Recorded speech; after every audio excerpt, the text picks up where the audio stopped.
13.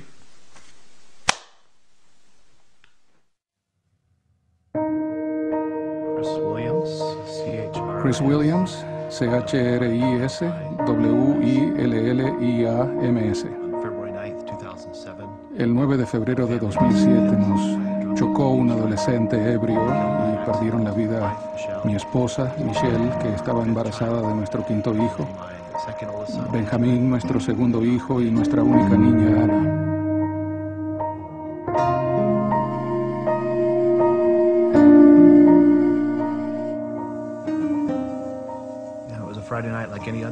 Fue un viernes por la noche como otros. Habíamos salido a cenar como familia. Mi hijo mayor estaba con unos amigos. De pronto vi un par de luces que se aproximaban a gran velocidad y traté de hacerme a un lado, pero fue demasiado tarde y el vehículo nos chocó de costado. Al mirar a mi alrededor vi a mi esposa. Vi como el pecho se le aplastaba mientras daba su último respiro de vida. Quería gritar pidiéndole que volviera.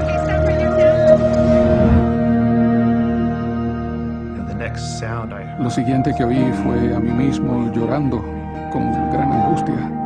Fue como si estuviera fuera de mi cuerpo, oyéndome y dándome cuenta de que era yo quien producía esos sonidos. Nunca me había sentido tan vulnerable en mi vida, tan destrozado espiritual, emocional y físicamente. Cuando un hijo adolescente está fuera pasada la medianoche, no hay nada peor que oír el teléfono sonar. Me levanté, contesté, y era un hombre que llamaba del departamento de policía de Salt Lake City. Me dijo que nuestro hijo Cameron estaba ebrio, que había sufrido un accidente, pero que estaba bien, y que, como resultado del accidente, 3 personas habían muerto.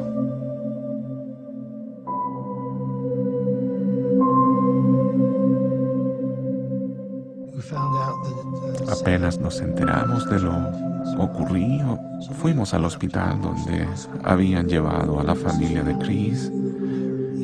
Y aún en esos momentos tan trágicos, Chris estaba acostado en una camilla con un collar ortopédico. Y una de las primeras cosas que preguntó fue cómo estaba el joven que conducía el otro auto. Durante los primeros meses después del accidente sentía que una gran parte de mi vida se había marchado. Es algo muy difícil de vivir.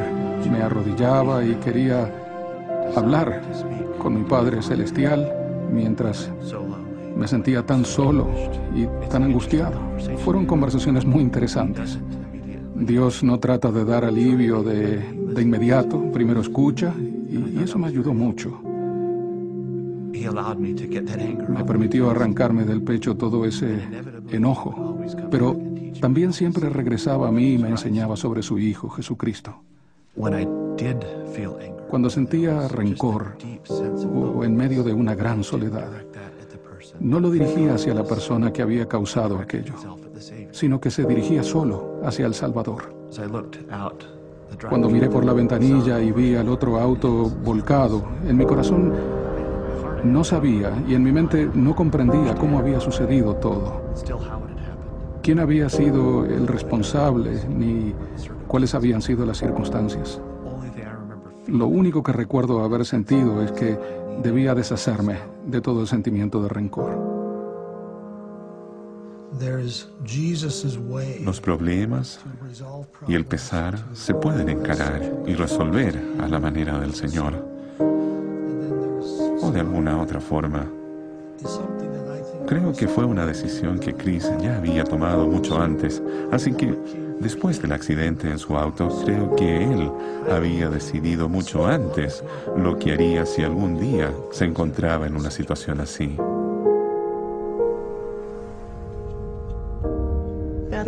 Hace más o menos un año, Chris y Cameron se vieron por primera vez y hablaron.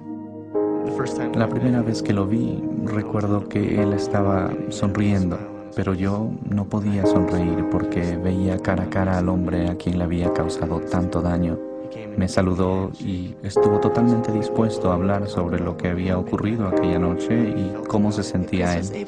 Chris dijo las cosas que Cameron necesitaba oír, sin escatimar palabras. Le hizo saber exactamente cómo se sentía. Quiere que olvide lo que sucedió, que fije una fecha para olvidar lo sucedido y seguir adelante con mi vida. No hay forma de explicarlo. Es un enorme sentimiento de gratitud y de fortaleza el verlo a él y ver cómo ha actuado en esta situación. Después del funeral, uno de nuestros vecinos nos preguntó si habíamos leído el artículo sobre Chris en el periódico. Era un artículo sobre el perdón. Me sentí completamente embargada por la emoción. Fue como si mi alma hubiera sido refrescada. El saber que alguien en una situación como la de él pudiera perdonar tan libremente me sirvió mucho y me dio gran alivio.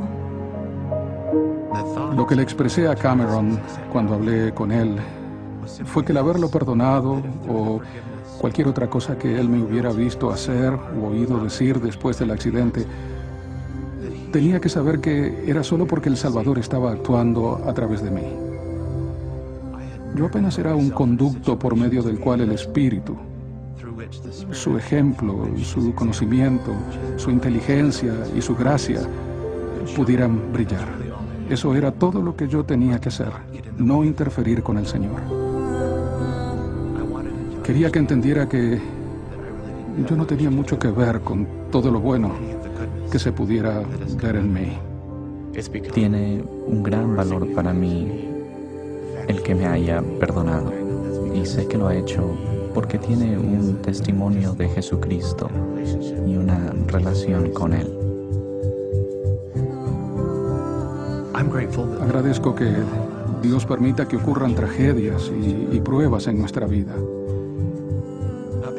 No porque sean fáciles o deseables, sino porque nos ayudan a amar. Y es una gran bendición porque me permitió conocer a mi hermano.